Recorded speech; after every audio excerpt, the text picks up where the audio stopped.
alagang talaga. Pero napapakain dito yan.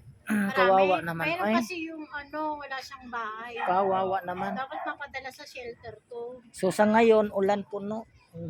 Tapos dito lang po sa Simusilong. Dito lang naman yan. Dito lumalayo yun. Babalikan Kuha tayo na ng lang. kids.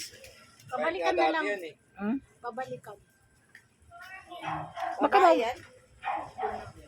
Lalaki yan, lalaki. Kahit nga dati yan eh. lang, kunin natin ngayon. May kaya kasi kami malaki. Aso nga sa lalaki. Ayan. Nahiya lang. Paano nung baha? Saan siya? Ilang taon na kaya? Ibay. Ah.